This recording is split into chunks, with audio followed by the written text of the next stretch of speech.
Hey guys, this is my disclaimer. I'll be showing the historical Battle of Zela, 47 BC, between Julius Caesar and Pharnaces II of Pontus. In the first video, this one, I'll be using Rome first. In the upcoming video, I'll be using Pontus. And you can skip the historical intro. The actual battle starts at 8 minutes and 38 seconds into the video. And finally, beware the Ides of March. Hey guys, PrinceofMacedon here. Gonna do a commentary video for Rome Total War multiplayer, and this battle will be based on a historical battle, the Battle of Zela, August 2, 47 BC, between Julius Caesar and Pharnaces II of Pontus. And we are looking at Italy right now, and Italy and the rest of the Roman Empire is embroiled in this massive civil war caused by Julius Caesar. So, before I talk about the Battle of Zela, I'm going to talk about some back history here. So we're here in Greece. The time is August 9, 48 BC, and Pompey has just been defeated by Julius Caesar at Pharsalus. So Pompey, after this great battle, he flees to Mytilene, and that's located on this island of Lesbos. And when he gets there, he meets his wife and his son, and that's when they decide, hey, where should we go next? So Pompey, in all of his wisdom, decides to find refuge in Ptolemaic Egypt. Unfortunately, King Ptolemy does not really welcome Pompey when he gets to Alexandria. King Ptolemy has one of his subordinates take the head off of Pompey's shoulders, hoping to please Caesar. But as you guys know, you can't really predict how Caesar's ever going to act. So anyway, speaking of Caesar, Caesar is out hunting for Pompey. He was in Ephesus looking for Pompey, but he eventually gets word that Pompey has sought refuge in Alexandria of Egypt. So Caesar goes to Rhodes, that's this big island here, and there he has this veteran 6th Legion and plus another legion, and he gets some ships, and he gets it all together, kind of assembling this minor task force. So from Rhodes, Julius Caesar heads south to Alexandria, and of course, when he gets there, he finds out that King Ptolemy has executed his friend, now nemesis, Pompey. And so when Caesar gets there, he straightens out some affairs there.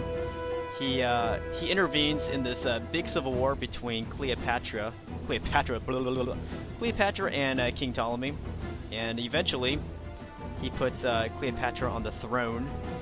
King Ptolemy is disposed of, and during this Alexandrian civil war, Pharnaces II of Pontus, he is this other guy. He's this other major player. Well, he's not really a major player. He's kind of a minor player, I suppose, in the grand scheme of things. But he is out here in Pontus, and he has aligned himself with Pompey.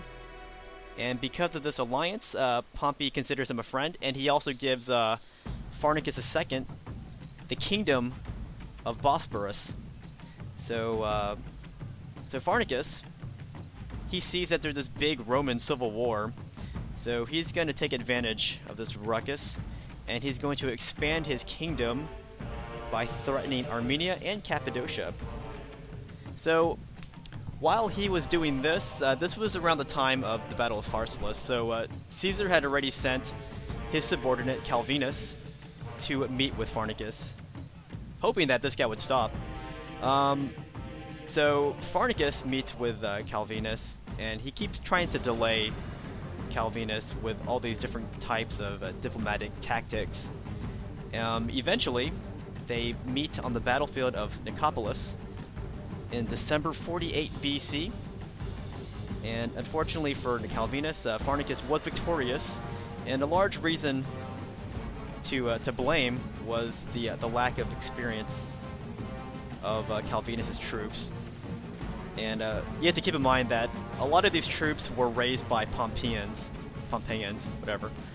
And also a lot of those troops were foreign legions who didn't even put up a fight before they fled. So At this time, Caesar is still in Alexandria. He is badly needed back in Rome, but he can't go back to Rome yet because, you know, he has this reputation on the line and prestige. He can't let this this foreign menace go unpunished. So this guy goes. This is Caesar I'm talking about. Sorry, Caesar. He can't let Pharnaces his actions go unpunished. Some other things that Pharnaces did while he was campaigning in this area of Pontus, Cappadocia, and Armenia, he was having every Roman there mutilated and tortured, and most of these Romans were civilians. So that was a huge mistake made by Pharnaces. I'm not sure what he was trying to accomplish with that, but one of Caesar's goals was to avenge this atrocity. So Caesar, he sets out from Alexandria, and he brings with him his 6th legion. It's this veteran legion, but they're very badly depleted. They're down to like 1,000 men. But Caesar, he takes the scenic route around the Mediterranean. He goes north through Jerusalem, through Antioch, through Tarsus, and while he's in this area, he's doing some collections. He's raising some money for his campaign here. So he's getting all this money, and he's also targeting a lot of these communities that were supporting Pompey. You know, taking their money. Kind of serves him right too. So he's eventually heading towards Pontus via Mazaca, and that's in Cappadocia. And he eventually gets to the Cappadocian town of Comana, not to be confused with Comana of Pontus. Those are different cities here.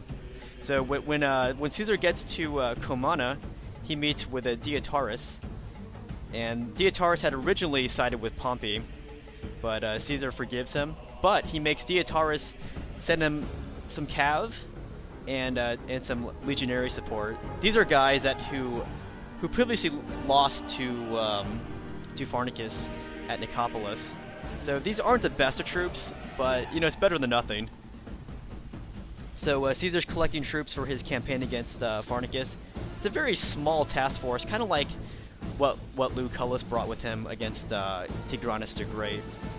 So eventually Caesar has this force of about 4 legions, but they're heavily depleted, and a lot of its staff is very questionable.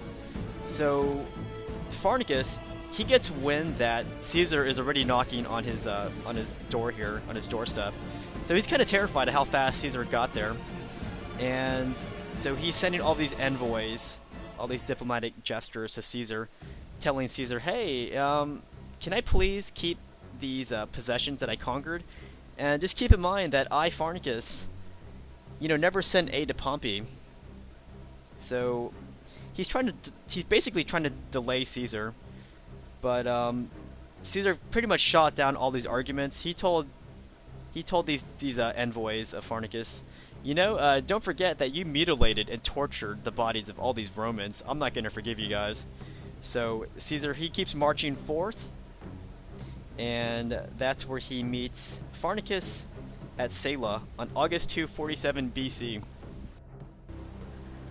Alright, so this is Zela, and this is where Caesar fought Pharnaces II on August 2, 47 BC.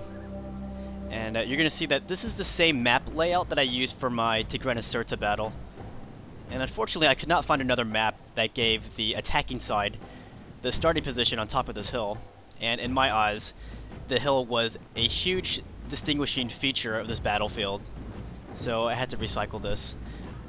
If you read about the Battle of Zela, you would see that this is where the battle took place, when Pontus stormed up this hill where the Romans were, and that's where the battle took place. On the actual Battle of Zela, the battlefield, Pontus would have also been starting on top of the hill. And that's why Caesar was so surprised when Pontus attacked, because they gave up their natural position on top of the hill.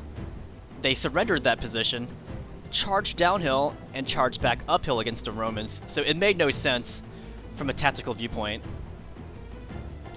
But some would say that Pharnaces II deemed his army big enough to take down this Roman army, which was quite small in comparison to the army of Pontus. So we can talk about that.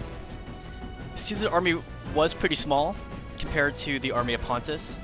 Caesar had with him 4 legions, but they weren't up to strength. He took with him his veteran legion from Egypt, the 6th Legion, and they had previously distinguished themselves at Pharsalis. But they were badly depleted, down to 1,000 men. So that was his only veteran unit. The rest were pretty bad. They were mainly brought up by Pompeian methods. And one legion was Galatian, and the other 2 were legions that fought at Nicopolis. And as I said earlier, the Romans were defeated at Nicopolis. So these were very questionable troops that Caesar was bringing with him to this battle, with the exception of his 6th Legion. So the battle plan's kind of like Lucullus, or the campaign plan. He marches in with a small Roman army against an unknown but much bigger enemy army. But the big difference between Lucullus's invasion of Armenia and Caesar's invasion of Pontus here is that Caesar's army is mostly untrained, whereas the army of Lucullus was very veteran. So I think this battle is a testimony to how confident a leader that Caesar was. And so he has about 4 legions, but pretty depleted. And I couldn't find exact numbers for the army size of Pontus, but it was considerably bigger than Caesar's. That's why he was why he might have been spurred to attack Caesar uphill. I found some numbers online that said he had 20,000 troops, but I couldn't find any documentation that proved those numbers. So we'll just go with saying that the army of Pharnaces was considerably bigger than the army of Caesar. So anyways, controlling the army of Pharnaces is the Prince of Carthage. Actually, we'll call him the Prince of Carthago. And his battle plan, he's going to hold his town down with all of his infantry and his lighter infantry. So he has his archers back here, his hillmen and eastern infantry in the front, and his peltasts in front of his crappy infantry. And he's going to leave his cav on both wings here. He has his skirmish cav on this wing, and on his other wing he has a huge striking force. He has his general. Here he is. Here's Pharnaces right here. He's got his heavily armored Cappadocian cav, and he has all of his side chariots over here. So his plan is basically to envelop me from all sides. So I came down a little off this hill, but when I saw his cav, reaching for my wings here, I decided to arrest my advance. So this is where we are now. And yeah, his army it's slightly more expensive than mine. He has about 2,000 more denarii to work with. So I'm gonna proceed a little bit more forward here. Not much though. And you can see some retrograde movement by me.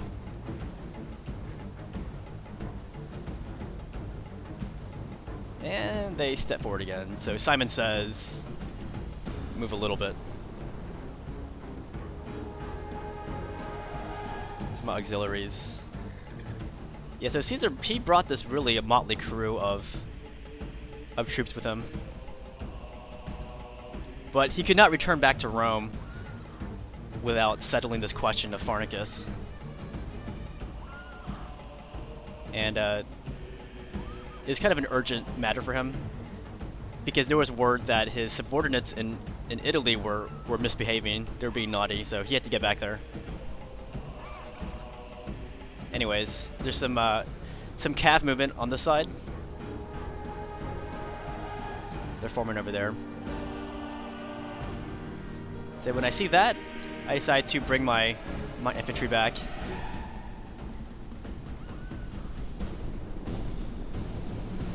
You're probably wondering, why am I doing this battle if it took place on August 2, whereas I'm celebrating the Ides of March 15? Well, I just wanted to show an obscure battle of Caesar to commemorate his greatness.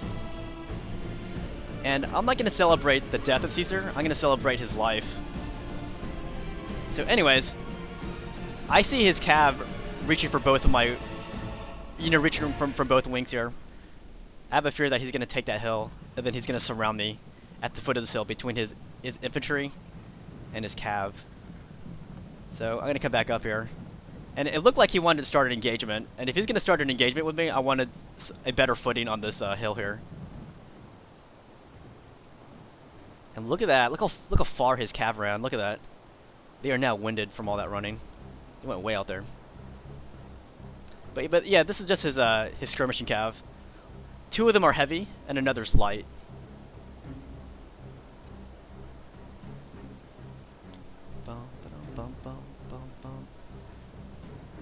And by the way, this is the time period where the army of Pontus was no longer using pikes.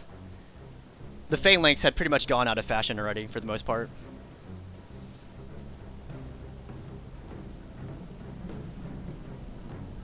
Alright, so my new aim is to take this piece of terrain right here. That's what I was thinking. See, it's kind of elevated, not really, but it's slightly elevated. And it brings me into better positioning to strike at his town here.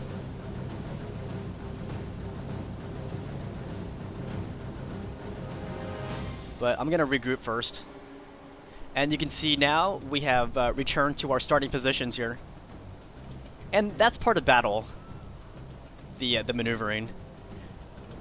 Some people think that war and battle is entirely just the combat. But maneuver is also a huge part of battle and campaigning.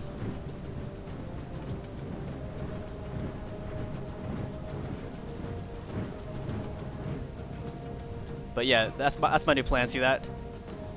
His cav's over here. His infantry's back. They haven't moved. So now I'm gonna put my plan into action. I'm gonna start marching for this little hill here. I see that my opponent's hesitant to strike me if I'm on the hill, so I'm gonna take this hill too, and it'll give me a protection against him attacking me.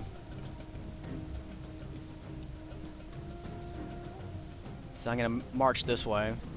His cav is coming this way, his skirmish cav. And you can see that my army is kind of clustered right now, but that's fine, because his archers are too far to take advantage of it.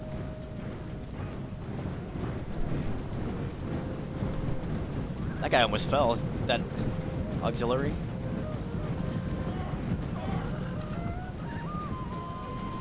And now my opponent's going to try to mirror my movement with his infantry. He probably sees a danger that if I continue that way, then I can take a different opening. It's not an immediate danger, but it is something that you can't ignore. So if you look right here, his cav has taken the hill, something that Pharnaces could not do. On the other hand, Pharnaces didn't have... Well, Pharnaces had Roman troops on top of the hill. Alright, so I see his cav coming down. So I'm gonna peel back my archer, see that? Have him do an about face and start firing at these guys. He takes down some of my legionnaires here, but I take down some of his guys with my archers. See that? And I'm gonna bring back some of my infantry. These are my Galatian soldiers who are trained to fight like legionnaires. So I see my Caesar unit being maxed out, so I'm gonna risk an engagement. I need to bring down his horse numbers if I'm gonna win this fight. So I move his cav back a little bit with my charge. I still have my archers firing too, where they will be once they get back in range. Here I'm targeting his Pontic heavy cav, I believe. Let's see if I take any of them down. Took down like one.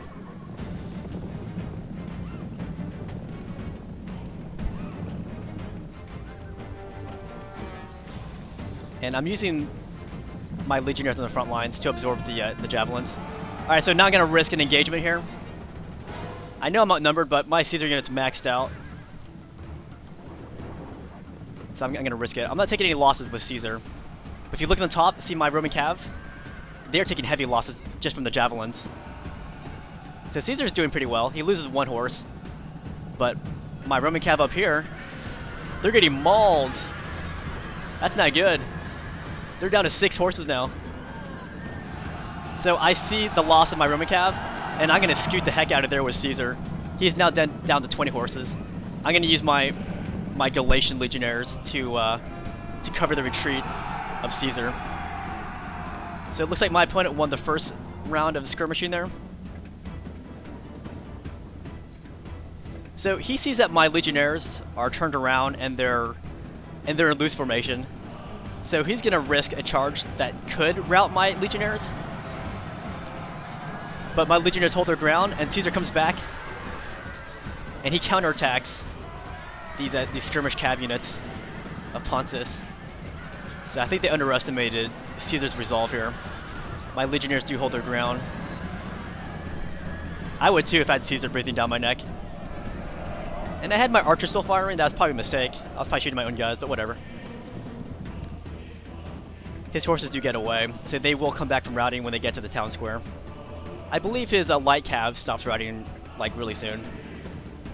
I don't think they need the assistance of the town square. But you can see it looks like I won round 2 of the skirmishing. It was a bloody mini victory though, because my Caesar unit's now down by about 60% maybe. And these legionnaires are pretty bloodied up too. So here's the new positioning here. My opponent lost a lot of his cav. His Pontic Lycad came back. His heavy cabs though, they're gonna hang out by the town square. They're not very happy about that first engagement. Look at these chariots. It's pretty funny. They can knock down their own troops. See that? It won't kill them though. If the chariots are still in control of the commander, then it won't kill the friendly troops. It'll knock them down though. But if they run amok, then they will definitely kill their troops. Alright, so I'm leaving the hilltop there, swinging outward. My opponent moves up his infantry finally. And now he's going to take his striking element of his heavy cav and chariots. He's going to seize this high ground here. Yeah, Pharnaces must be very envious of how uncontested the hill is now.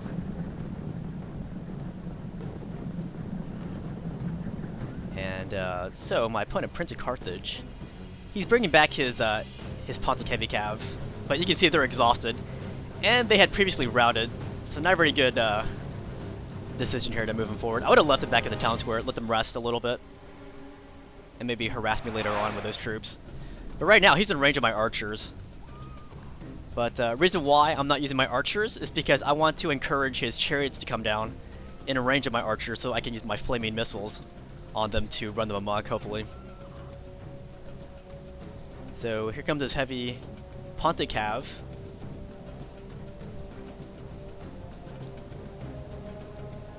And my legionnaires are just watching in interest. I'm going to take Caesar out of hiding though.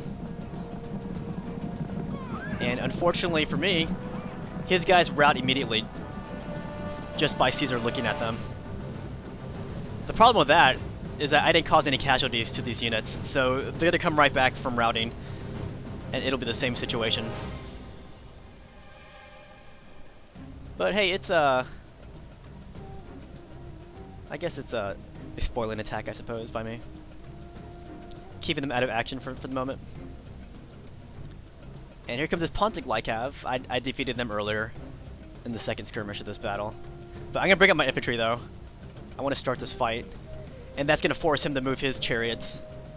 Because he knows his infantry can't fight alone without cav support. So I'm going to harass his Pontic Lycav. And you can see I reformed my infantry down here. And I got my archers in flaming mode now.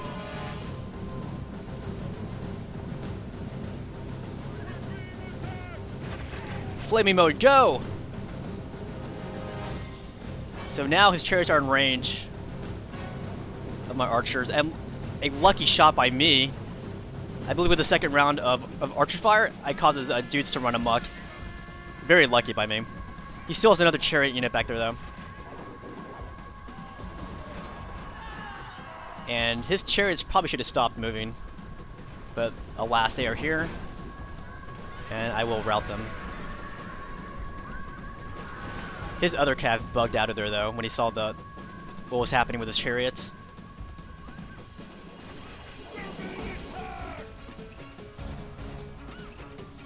So Caesar's pretty happy right now. He's like, I got this Eastern army in a bag. And funny thing about chariots, when they do run amok, they do hurt their own troops. As I was saying earlier.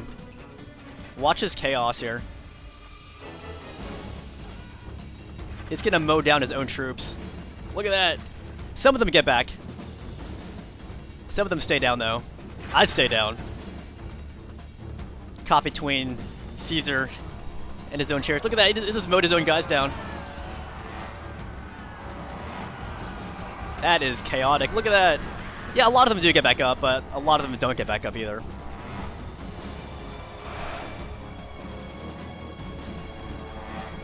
So you can see I took Caesar out.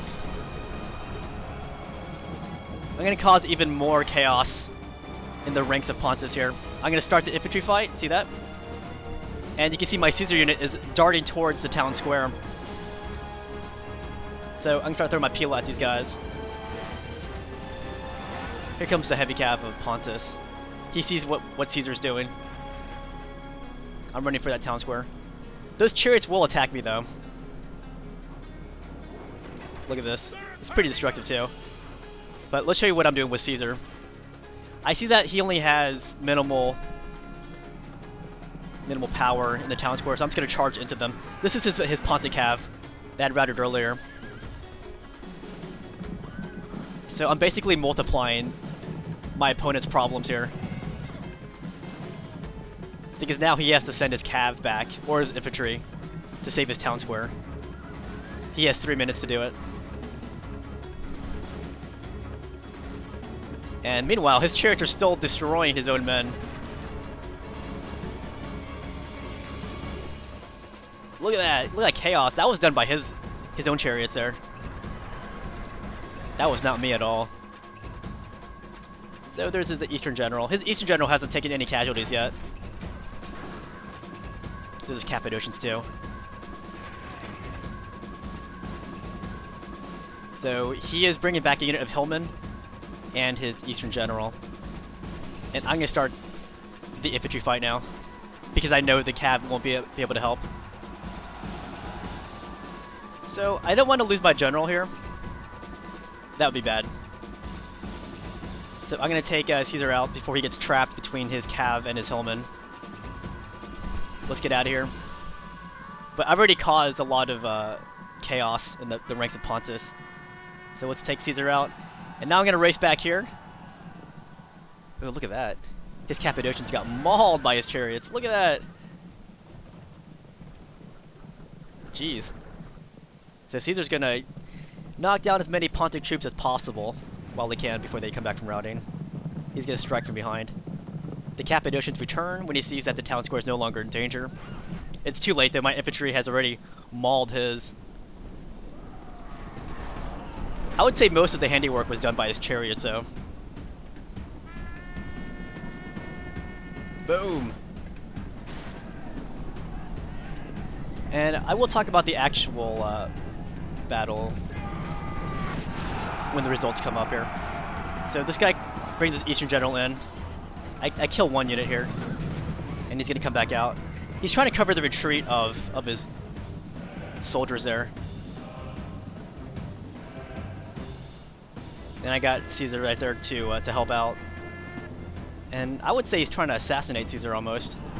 But I got my legionnaires there to help. And let's see, I kill a few. He's now down to 19 men from 25. He gets away though. And now his archers are firing at me. Bum, bum, bum, bum. Oh yeah, I will show the reverse battle in a few days. So if you want to see how I command Army of Pontus, just stick around. In a few days. Here's Caesar. I'm gonna take down some archers while I can. But I don't want to get charged by his cav, so I'm gonna bug out of there for now. Bum, bum, bum, bum. And I don't like how those peltas are just looking at me from behind. See this? I don't like that. And neither does Caesar. So Caesar's going to cry havoc here and let slip the horses of war.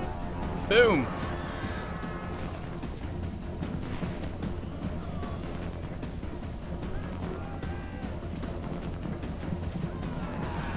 Pretty sweet stuff.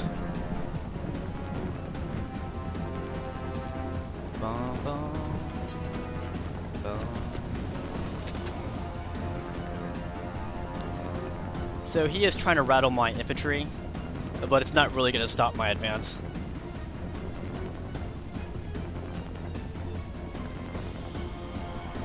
Still hunting down these peltas here. And at this point, my Caesar unit has gained some experience from killing all these smaller units here. And I want to make sure I kill this guy before I stop chasing. There we go. Oh, he got destroyed. And it's good to see the Pontic cav still alive and kicking here. Eastern general is kind of winded. The Cappadocians took a real bad beating from those chariots. Kind of sad. But you have to enjoy the small things in life, such as chariots killing their own men.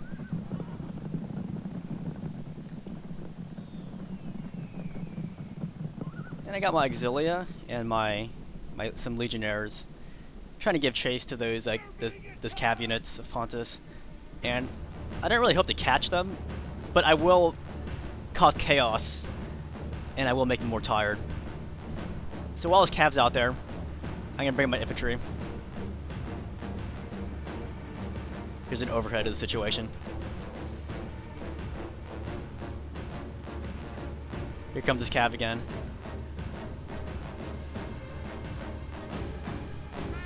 I would say at this point my opponent probably just gave up. But now he's going to throw away his cav. Because that was a suicide charge. The enemy general flees. I mean, maybe he hoped to rout them while they were turned around, but there were just too many guys there. Anyways, we routed Pharnaces here. Will Pharnaces make it back to his own lines? Let's see. Nope. Great gods be praised. The enemy general is killed. Fear makes a home in our enemies' hearts. So, at exactly this point, my opponent's connection faltered, and he disconnected from the game. I don't know if he did it on purpose or what, but this is the exact point where my opponent left the game. So now I'm just going to mop up these guys in the town square. I got my infantry, well, some of them bashing down the center here. I'm gonna have Caesar back him up. To make it more dramatic, I'm sending guys down both town openings here. See this? I'm gonna surround these units of Pontus here.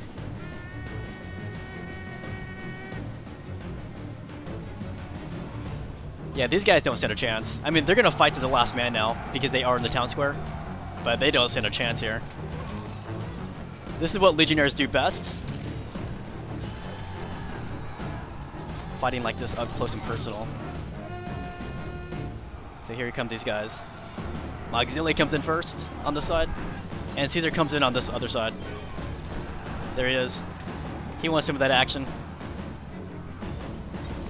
And when Caesar had to get his hands dirty, he would fight in combat. I don't think it was a preference though, but when he had to, he would get his hands dirty. Here's an overhead. Now my army outnumbers his.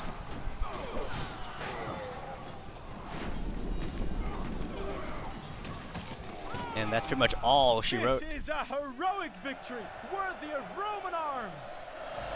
So yeah, in the actual battle, Caesar was entrenching himself on top of that hill in the back, way back there, and he saw the army of Pontus like approaching him, and initially he thought it was maybe just a routine that Pontus does in the morning or something.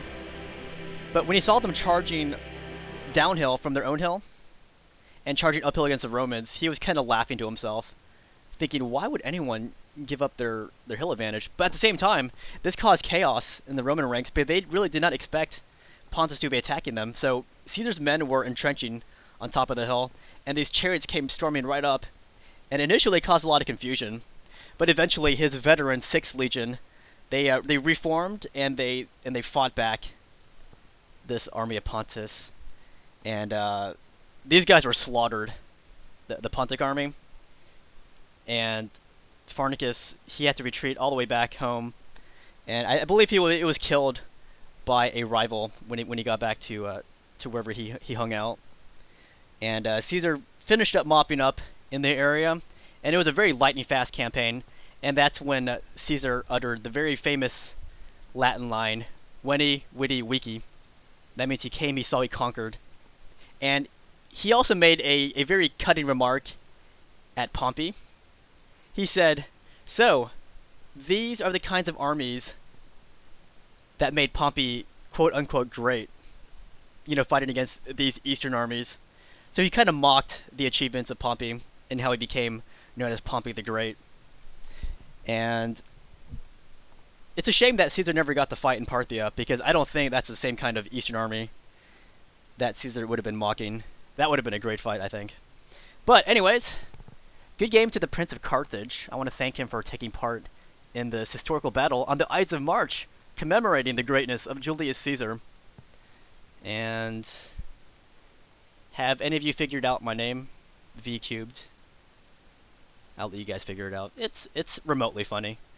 But anyways, I will see you guys later, and my next video will be my reverse battle, where I command the army of Pontus. I'll be filling in the sandals of Pharnaces II.